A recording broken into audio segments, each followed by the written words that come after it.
ബഹുമാനായ അധ്യക്ഷൻ വാർഡ് മുസ്ലിം ലീഗിന്റെ president Muhammad sahib, general secretary Moosakutty sahib, നിങ്ങളുടെ പ്രിയങ്കരനായ MLA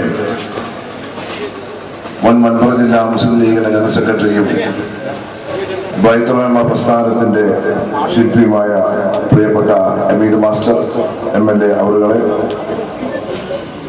വേദിയിലിരിക്കുന്ന മലപ്പുറം ജില്ലാ പഞ്ചായത്തിന്റെ പ്രഗത്ഭനായ പ്രസിഡന്റ്, എന്റെ ബഹുമാന്യായ സുഹൃത്ത് AP ഉണ്ണികൃഷ്ണൻ അവരുകളെ,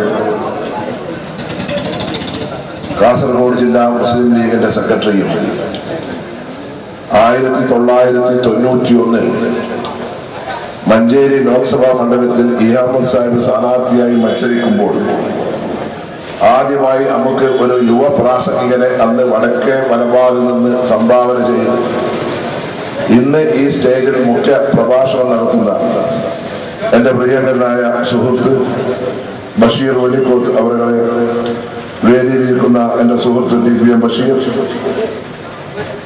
മണ്ഡലം മുസ്ലിം ലീഗിന്റെ വൈസ് പ്രസിഡന്റ് മുഹമ്മദ് ഹാജി, മേഖലാ മുസ്ലിം ലീഗിന്റെ president Ahmed Haji, general secretary Veerankutty master, Kuttirayi master, Jasli Jas, Shabeer Ali, Neyyan Ummer, വേദിയിലിരിക്കുന്ന ഗ്രാമപഞ്ചായത്ത് മെമ്പർ അടക്കമുള്ള നേതാക്കന്മാരെ, പ്രിയപ്പെട്ട സഹപ്രവർത്തകന്മാരെ, പ്രിയപ്പെട്ട നാട്ടുകാരെ, പ്രിയപ്പെട്ട സുഹൃത്തുക്കളെ,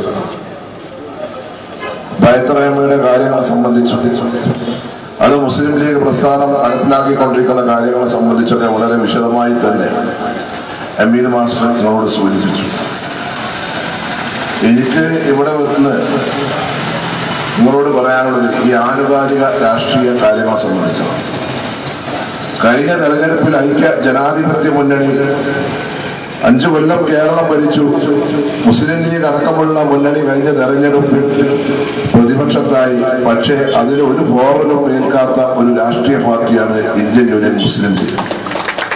നമുക്ക് മുമ്പ് 20 ഉണ്ടായിരുന്നു, അത് 18ആയി. 1-2 സ്ഥാനാർത്ഥിയാണ് നിശ്ചയിച്ചത്, വേറെ പോട്ടെ, അതിനാണ് പറ്റി. നാട്ടുകാർക്ക് അറിയാം, ഇതൊക്കെ എനിക്കും അറിയാം, നിങ്ങൾക്കും അറിയാം, ഇതൊക്കെ പറയാനൊരു കാര്യം തന്നെ. അത് ആ ഒരു 18 സീറ്റിൽ നമ്മൾ വന്നു. ഒരു കുഴപ്പമില്ല. മുസ്ലിം ലീഗ് എന്ന രാഷ്ട്രീയ പാർട്ടിക്ക് ഒരു ധാരാളം. പിന്നെ നമ്മളെ തോൽപ്പിച്ചാൽ വേണ്ടി എല്ലാ CHന്റെ ഭാഷയിൽ പറഞ്ഞാൽ കല്ല് കരണ്ട് കാഞ്ഞിരക്കട്ടി മുതൽ മുള്ളുവരുടെ മൂർക്കമ്പാമ്പ് വരെ എല്ലാവരും അണിയേർക്കും. അതിനാൽ കൂടുതലായി AP കാരുണ്ടാവും. ആളൊരു സംശയമില്ല. പിന്നെ പ്രസിഡന്റിനോട് പറയാം, ഇനി നമുക്ക് എന്താ പറയുക, മലയാക്കാരുടെ അത് കല്ല് മുള്ളുകൊണ്ട് വേറെ ഇട്ടോട്ടെ. AP ഏതാണ്, ലീഗ് ഏതാണ്, EK ഏതാണ്, ഒക്കെ അത് തീർച്ചയായിട്ടും ഇല്ല. ഇങ്ങനെ അത് കിട്ടും ഞാൻ ഒരിക്കലും കണക്കൂട്ടണ്ട. ദുനിയാവിൽ നിങ്ങൾക്ക് ആ വോട്ട് കിട്ടാൻ പോണില്ല. അപ്പൊ അതാ നല്ലത്. ഞാൻ ചോദിക്കട്ടെ, നിങ്ങൾക്കൊക്കെ അറിയില്ലേ 1987 നിങ്ങളുടെ പ്രിയങ്കരനായ എന്റെ വന്ദനായ പിതാവ് സിരിയാക്കി കൊണ്ടോട്ടി നിയോജക മണ്ഡലത്തിൽ അന്ന് ശക്തമായ ഒരു മത്സരം നേരിട്ടൊരു കാലഘട്ടം. എന്റെ മുമ്പിൽ ഇരിക്കുന്ന 35, 40, 50 വയസ്സുള്ള ആളുകൾക്ക്, 60 വയസ്സുള്ള ആളുകൾക്ക്, ഇവിടെ മമ്മൂട്ടി അടക്കമുള്ള ആളുകൾക്ക്, ഇവിടെ കോയക്കുട്ടി മാഷ് അനുജൻ അടക്കമുള്ള ആളുകൾക്ക് അറിയില്ലേ ആ കാലഘട്ടത്തിലെ തെരഞ്ഞെടുപ്പിനെ സംബന്ധിച്ച്? അന്ന് വഹാബിയായ സിരിയാജിക്ക് വോട്ട് ചെയ്യാൻ പാടില്ല എന്നും സലാം ചെല്ലാൻ പാടില്ല എന്നും പറഞ്ഞുകൊണ്ട് ഈ കൊണ്ടോട്ടി നിയോജക മണ്ഡലത്തിലെ എല്ലാ പഞ്ചായത്തുകളിലും അവർ AP അബൂബക്കർ മുസ്ലിയാർ അടക്കമുള്ള അദ്ദേഹം തന്നെ വന്ന് വോട്ട് ചെയ്തു എന്ന് പറഞ്ഞൊരു കാലഘട്ടമില്ലായിരുന്നു. 80% സംസ്ഥക്ക് അനുവായികളുള്ള ആ കൊണ്ടോട്ടി നിയോജക മണ്ഡലത്തിലെ അന്ന് സിരിയാജി 17,000 വോട്ട് കേരള നിയമസഭയിലേക്ക് ആണ് തെരഞ്ഞെടുത്തത്. അന്ന് നമ്മളെ കോൺഗ്രസ്സുകാരെ സിരിയാനെ എങ്ങനെ തോൽപ്പിച്ചാൻ വേണ്ടി റബ്ബിലെ കുട്ടിയാലി പുറത്ത് നിർത്തിയത് അല്ലേ? ഓർമ്മല്ലേ? അങ്ങനെ ഒരു കാലഘട്ടത്തിൽ എന്താ ശരിയാണ്. അപ്പൊ അങ്ങനെ ഒരു കാലഘട്ടം ഉണ്ടായില്ല. പിന്നെ പോയി വരുന്നുണ്ട്. പിന്നെ പോലും പറയുന്നത് വെച്ചാൽ മണ്ണാർക്കാട് സംസ്കൃത അത് മുമ്പ് വിചാരിച്ചെന്താ പറയുക, ഈ മണ്ണാർക്കാട് നിയോജക മണ്ഡലത്തിന് ഒരു പ്രത്യേകത. കേരള സംസ്ഥാനം നിലവിൽ വന്നതിന് ശേഷം ആ നിയോജക മണ്ഡലത്തിൽ 5 കൊല്ലം MLA അയാൾ 2ാം മത്സരിച്ചിട്ടാണ് ജയിച്ചിട്ടില്ല. അപ്പൊ മൂപ്പനാണ് കണക്കൂട്ടി, മൂപ്പനാണ് 10 രൂപ ഇറക്കിയാല് സംശയമാണ്. മത്സരിക്കുമ്പോൾ തോൽക്കുമ്പോൾ മൂപ്പനെ കൊണ്ടാണ് സംശയം തോറ്റത്. ലീഗിനെ തോൽപ്പിക്കാൻ ഞാൻ വിചാരിച്ചാൽ നടക്കും വിചാരിച്ചു. പടച്ചോന വലുതിനെ മനസ്സിലാക്കിയില്ല. അതിനുള്ള അവിടെ പറ്റുന്നതാകാതെ ഇത് ലീഗുകളല്ലേ? നിങ്ങൾ ആലോചിച്ചോക്കി അവിടെ എന്തുണ്ടായത്? നിങ്ങൾ അവിടെ ആലോചിക്കുക. സംസു 12,650 വോട്ടിനാ സംസു ജയിക്കുന്നത്. സംസുവിന്റെ 5 കൊല്ലത്തെ പ്രവർത്തനം, മുസ്ലിം ലീഗിന്റെ മതേതര സ്വഭാവം, ഈ മണ്ണാർക്കാട് നിയോജക മണ്ഡലം എന്ന് പറഞ്ഞാൽ 190 ഒന്ന് ആദിവാസി കോളനികളുള്ള നിയോജകമണ്ഡലം അട്ടപ്പാടി അടക്കം വരും. ഈ പണ്ണാർക്കാർ പണ്ട് നമ്മൾ കഴിച്ചിലാക്കിയിരിക്കുന്നത് നിങ്ങൾക്കറിയില്ലേ? 961 മഹാനായ കായിക രംഗത്ത് മുഹമ്മദ് ഇസ്മായിൽ സാഹിബ് ആ കാലഘട്ടത്തിൽ നമുക്ക് അന്ന് കോൺഗ്രസ് വേറെ പിന്നെ മാർക്സിസ്റ്റ് പാർട്ടി വേറെ സ്ഥാനാർത്ഥിയായി നിൽക്കുന്ന ഒരു കാലഘട്ടത്തിലല്ലേ അന്ന് അവിടെ ഒന്നായിട്ട് ആ ഭാഗങ്ങളിൽ അട്ടപ്പാടി ഭാഗത്ത് നന്നായിട്ട് മഴയായിട്ട് പെയ്ത് ഭാഗമായിട്ട് ഒഴിച്ചുപോയി തെരഞ്ഞെടുപ്പിൽ അട്ടപ്പാടിയിൽ പോയിട്ട് കമ്മ്യൂണിസ്റ്റ് ഇസ്മായിൽ സാഹിബ് ജയിച്ചു പോയ കാലഘട്ടം നമുക്ക് ഓർമ്മല്ലേ? അവിടെ നമ്മൾ ചതിക്കുവോ? അങ്ങനെ നമ്മളവിടെ ജയിച്ചു. ഞാൻ ഇവിടെ ഇവരെ ഏത് കാര്യത്തിലും എനിക്ക് ഏതാനും കിട്ടൂല, അത് 100% എനിക്ക് ഉറപ്പാണ്. അതുകൊണ്ടല്ലേ ഞാനത് കിട്ടും. എനിക്ക് അമ്മ അനുഗ്രഹിച്ചു. ഞാൻ കഴിഞ്ഞ പ്രാവശ്യത്തെക്കാളും ഭൂരിപക്ഷത്തിനാണ് ജയിച്ചു. ഈ ഇലക്ഷന്റെ 4 ദിവസത്തെ കുഞ്ഞാനൂർ സാഹിബ് വിളിച്ചിട്ടുണ്ട്. പക്ഷേ എങ്ങനെയൊക്കെ ഉണ്ട് ചോദിച്ചു. നമ്മൾ കുഴപ്പമില്ല, മറ്റൊരു കുഴപ്പമില്ല തോന്നുന്നത്. എന്നാലേ അത് ശ്രദ്ധിച്ചോട്ടോ പറഞ്ഞു. അപ്പൊ എന്നോട് അത് എല്ലായിടത്തും ഇങ്ങനെ ഒരു മെസ്സേജ് ഇങ്ങനെ പോകുന്നുണ്ട്. വൈകുന്നേരം ആയപ്പോ നമ്മുടെ ആൾക്കാരും ഇതില് ചില ആൾക്കാരുണ്ടാവല്ലോ നമ്മോട് ഇങ്ങനെ അനുഭവമില്ല. അവർ പറഞ്ഞ് ഇങ്ങനെ സലാത്തിനെ വിളിച്ചിട്ട് നിങ്ങൾ തോൽപ്പിച്ചാൽ വേണ്ടി കണ്ടില്ലത് വേണം. ശരി, നമ്മൾ പോയിട്ട് വീരൊക്കെ പറഞ്ഞു തരേണ്ടി. ഇലക്ഷൻ രാവിലെ കണ്ടുകളിൽ ഓരോ അരികണ്ട് മൂലമാര് ജീപ്പിലും സുമോയിലും മറ്റേ കോളേജിലും ഇന്നോവയിലും ഒക്കെ ഞാൻ അങ്ങനെ പോകുമ്പോ ഞാൻ നിൽക്കുന്ന സഹായം കിട്ടിയ കുറെ ആൾക്കാരുണ്ട്. ഇവര് ഞാൻ പിന്നെ അങ്ങനെ പോയി കണ്ട് ഉച്ച വരെ ഇവരെന്നെ ഒക്കെ നേർന്നു. വൈകുന്നേരം 5 മണിയായപ്പോ ഇവര് മൂല്യനെ വിളിച്ചിട്ട് നമ്മള് ഭരണപാതി ചെയ്തിട്ടുണ്ടാണ്. ഞാൻ പറഞ്ഞ ആത്മാരോട് പോയി പറഞ്ഞ നമ്മളെ മുതലക്കുട്ടിക്കാൻ നീതം പഠിപ്പിച്ചിട്ട് ഞാൻ 10-30 കൊല്ലം രാഷ്ട്രീയം കൊണ്ടുവന്ന പണമാണ് അതൊക്കെ കണ്ടു വളരുന്നുണ്ട്.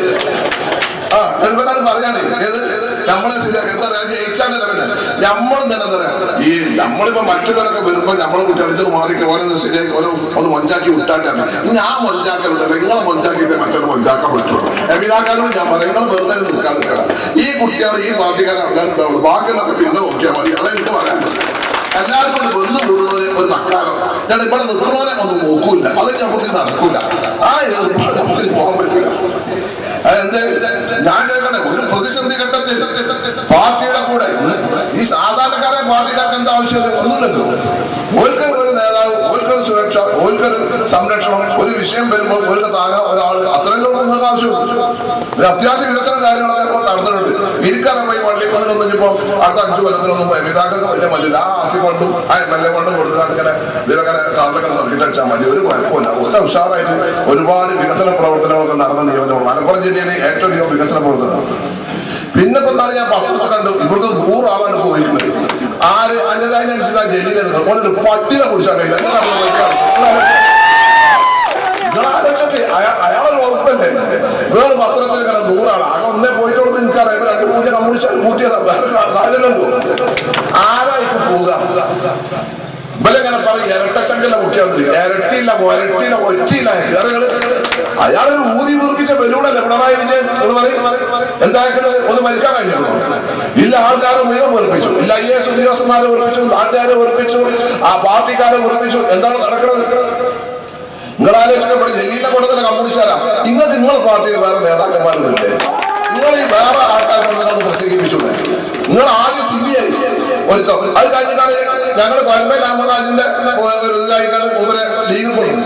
ഞാൻ അവിടെ യൂത്ത് ലീഗിനെ സംസാരിക്കുന്നത്. ഇപ്പോഴത്തെ കഴിഞ്ഞാൽ അവിടെയാണ് അക്കരപ്പച്ചത് അങ്ങോട്ട് പോയി. ഇപ്പൊ ഞാൻ അടുത്ത പ്രാവശ്യം ഞാൻ കഴിഞ്ഞ അസംബ്ലി പ്രസംഗിച്ച ജാതി CBI പിന്നെ പോയി ലീഗായി, ഇപ്പൊ കമ്മ്യൂണിസ്റ്റ് ആയി, വിദ്യാർത്ഥി BJP ആണെന്ന് പഠിച്ചില്ലാന്ന് ഞാൻ കഴിഞ്ഞ സഭയിൽ മോത്തോക്കി പറഞ്ഞു.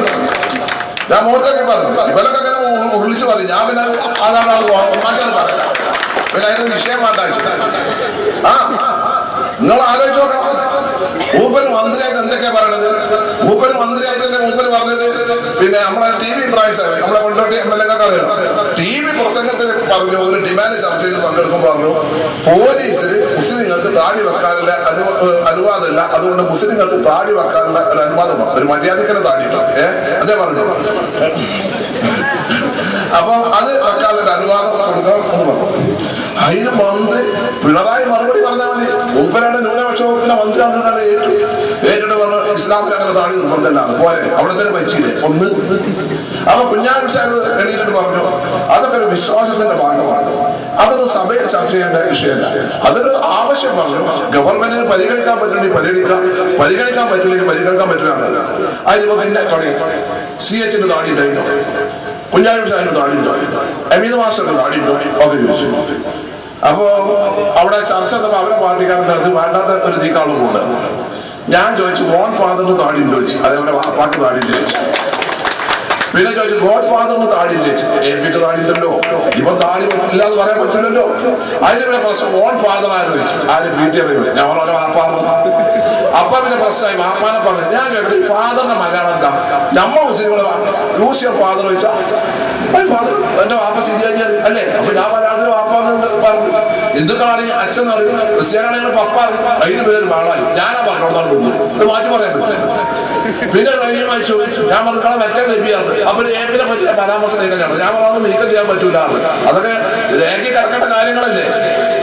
CH അവിടെ കിടക്കുന്നത്, ജലീൽ കിടക്കുന്നത്. CH നമ്മൾ തങ്കക്കൂടല്ലേ, മുത്തല്ലേ, ഇവരൊക്കെ എവിടെ കിടക്കുന്നത്? CH എന്തൊക്കെ പാരമ്പര്യമുണ്ട്. ഒരു മന്ത്രി പറയണം. ഇനിയിപ്പോ ഈ മുമ്പിലൂടെ പ്രസംഗിച്ചല്ലോ വലിയ ഇടതുപക്ഷം ഉണ്ട് എന്നൊക്കെ പറഞ്ഞിട്ട്. നിങ്ങൾക്കറിയാം ഞാൻ ഈ നായ്ക്കൾ ഇങ്ങനെ ആൾക്കാർ കഴിച്ചിട്ട് അതിനൊരു അടിയന്തര പ്രമേയം കൊടുത്തു സഭയിൽ. തെരുവ് നായകൾ കണ്ട് സാധാരണ ജനങ്ങൾ അനുഭവിക്കുന്ന ബുദ്ധിമുട്ടും പ്രയാസങ്ങളും ഉണ്ട്. അപ്പൊ അതിന്റെ 4 ദിവസം പോയി നമ്മളെ എന്നെ നെല്ലിക്കുന്നത് MLA അതേപോലെ ചോദ്യം ചോദിച്ചു മന്ത്രിനോട്. അതിന് മറുപടി കൊടുത്തു. എന്ത് അസംബ്ലിയിൽ എഴുതി കൊടുത്തു മറുപടി. കേരളത്തിൽ എത്ര ആളുകളെ തെരുവ് നായ കടിച്ചു ചോദിച്ചു. മന്ത്രി പറഞ്ഞു വിവരം ശേഖരിച്ചു വരുന്നു. എത്ര ആളുകൾക്ക് പേവിഷബാധയേറ്റെന്ന് ചോദിച്ചു. അതും വിവരം ശേഖരിച്ചു വരുന്നതാണ്. എത്ര നായ്ക്കളെ വഞ്ചീകരണം നടത്തിയെന്ന് ചോദിച്ചു. അതും ശേഖരിച്ചു വരുന്നത്. ഞാൻ അടിയന്തരമേ അവതരിപ്പിച്ചപ്പോ ഞാൻ കേരളത്തിലെ 3 ലക്ഷത്തോളം ആളുകളെ തെരുവുനായ കടിച്ചതും നായി കടിച്ചതും ഉണ്ടാവുന്ന ബുദ്ധിമുട്ടും കാര്യങ്ങളും ഒക്കെ പറഞ്ഞു. ഇവരിങ്ങനെ മറുപടി നമുക്ക് കത്തിപ്പൊത്തിക്കാണ്ട് അതിങ്ങനെ വന്ധീകരണം നടത്തുന്ന കാര്യങ്ങളാണ് മറ്റന്നാണെന്നൊക്കെ പറഞ്ഞു. അപ്പൊ ഞാൻ പറഞ്ഞു ജലീല എന്ത് ഇവരെ മന്ത്രി ഇവിടെ പിണറായി കഴിവും പ്രാപ്തി നോക്കിയിട്ടപ്പോ മന്ത്രിയാക്കിയത്. അതുകൊണ്ട് ആ എന്റെ വിവരം ശേഖരിച്ച് വരികയാണെങ്കിൽ മന്ത്രിയുടെ ആവശ്യമില്ല. പണ്ട് 78 വാപ്പ 77 ഇലക്ഷൻ നിൽക്കുമ്പോൾ മുന്നേ സ്കൂളിൽ നിന്ന് കൊണ്ടുക്കാണ്ട് കച്ചവടം നോക്കാൻ പറഞ്ഞു. കച്ചവടം നോക്കാൻ പറഞ്ഞാൽ നിലമ്പൂർ ഫോറസ്റ്റ് ഓഫീസിൽ പോയി കണ്ട് എന്നോട് ഒരു പേപ്പർ വാങ്ങിക്കൊണ്ടു. ഞാൻ തിരുവനന്തപുരത്ത് പോയി വരുമ്പോൾ ആ കടലാസ് വാങ്ങിക്കൊണ്ടിട്ടോ. ഞാൻ പോയി വാപ്പ മടങ്ങി വന്നു വെള്ളിയാഴ്ച. ആരെ കണ്ടു വെച്ചു അത് കിട്ടി വെച്ചു. കിട്ടിയില്ല എന്ത് വെച്ചു ബുദ്ധിമുട്ടൊക്കെ ഉണ്ട്.